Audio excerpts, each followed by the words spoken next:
was traveling with a friend in Europe and we were going as cheap as possible. We stayed at hostels and even did some work stay places to make sure we had enough to cover almost 6 months. We had some pretty good times and some really weird times. We were in Paris, staying in a hotel for a couple nights before taking the train to Strasbourg. The place was pretty sketchy and seemed like an added wooden structure against a really old brick building. The part we were staying in had a long, badly lit hallway that had rooms on one side. The rooms had a small kitchen, which meant we wouldn't have to eat out all the time. When we got there, we went down the long, stuffy hall to our room. We were almost there when a door peeked open and then swung wide. It was a woman who looked seriously happy to see us. She said she was cooking and needed to keep the door open because the room was way too hot. She told us she was thankful she had someone she trusted in the place because of what was happening. She said there was a crazy lady that comes into the hallway and starts slamming doors, then stomps down the hallway, pounding on all the doors. She didn't know what the lady wanted. She figured she was just crazy. She had called for help, but the lady was gone when the manager came to check on her. That scared us, and we were very careful about coming into the hallway and pretty much ran down the dark hallway to our room. It had been a couple days and no lady. We were hoping that we would leave without having to deal with the crazy lady, but we were wrong. It was the final night of our stay, and we would be taking the train really early in the morning. We got everything ready to go and went to sleep. Our alarm went off, and we got ready to head out. That's when we heard doors slamming down the hall. It was making the walls rattle. We wish we had some peephole to see what was happening because we wouldn't dare open the door. We pushed a dresser up against the door.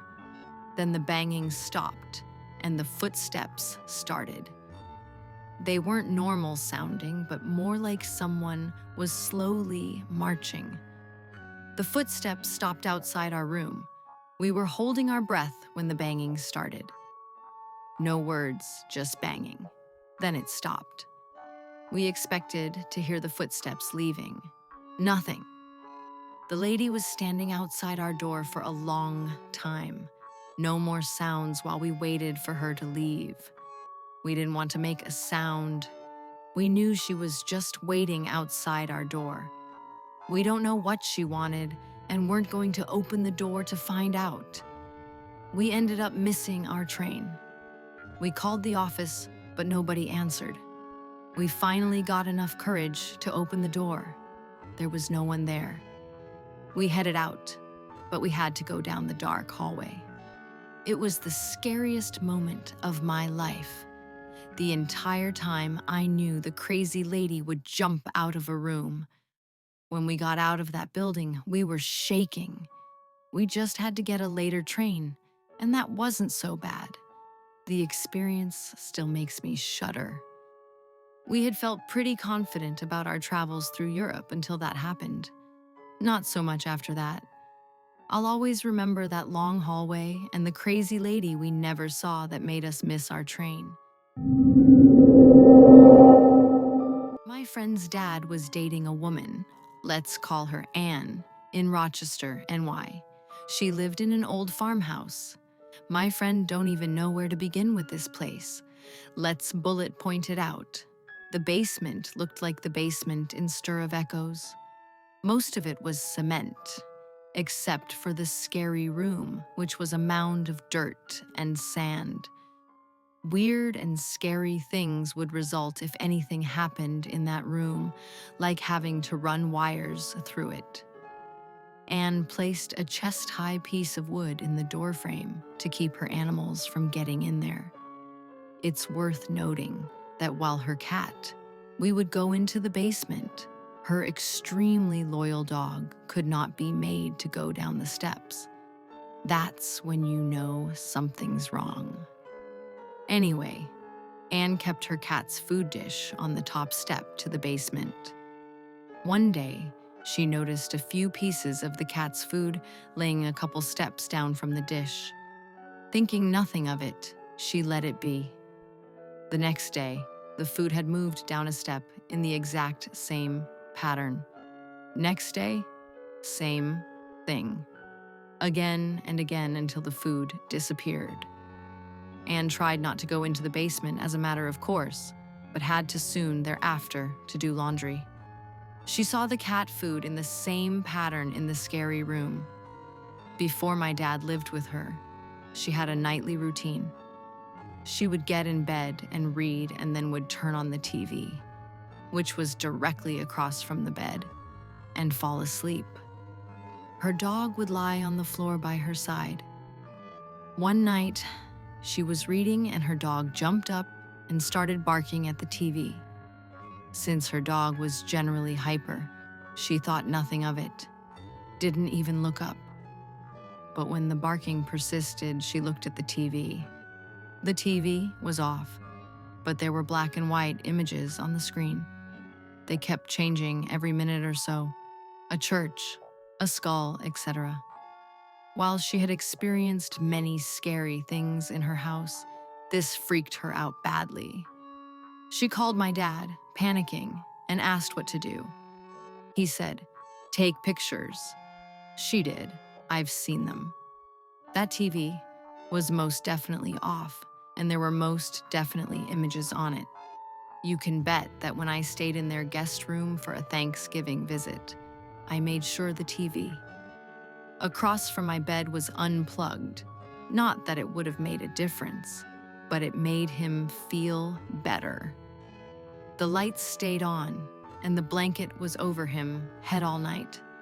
Anne had a ghost travel with her to visit my dad one time. While it wasn't a mean-spirited ghost or anything, I still find that unbelievably creepy. So, paranormal activities. I asked my dad what the scariest thing that happened to him while living in that house, and he said that one day he was making a sandwich in the kitchen, which adjoined to the basement stairs, BTU, and felt something hit his back and then heard it drop to the floor. It was a penny. Weird, he thought. He started walking to the living room, and something hit his back again. Same. Penny. Not cool, ghost. Not cool. Hello, my name is Oscar, and I'm from Denmark. I want to share a strange and somewhat unsettling experience I had when I was a child. This happened years ago, but the memory is still incredibly vivid in my mind. It took place in an old cottage that belonged to my grandparents.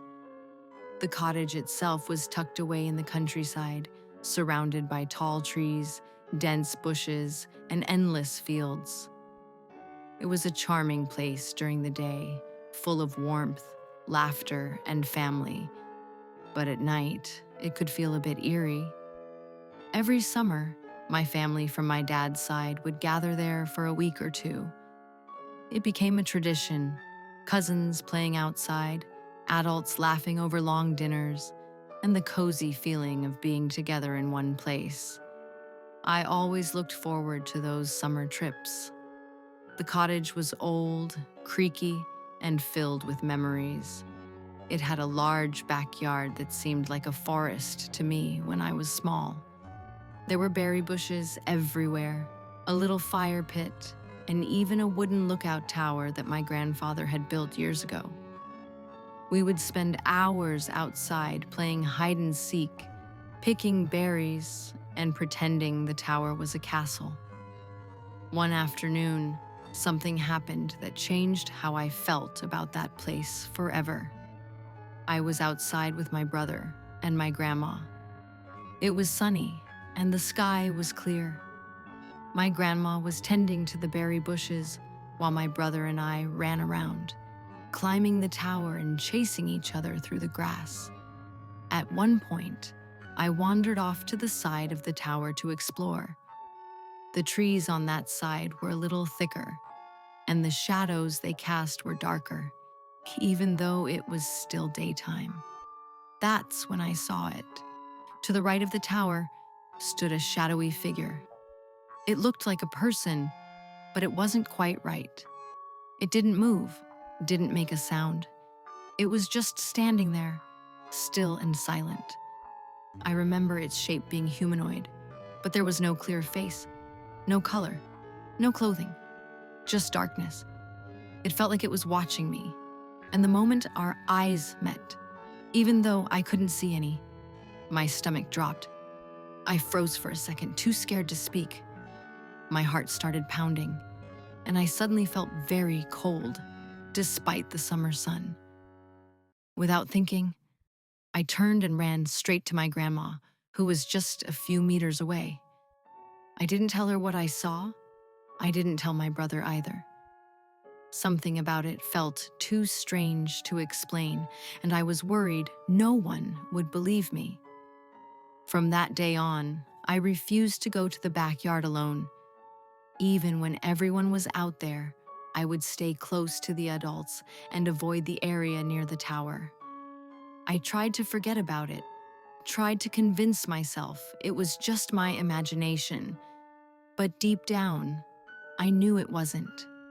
Years have passed since then, and we don't visit the cottage as often anymore. But I still think about that figure. It's burned into my memory, and strangely enough, part of me wants to see it again.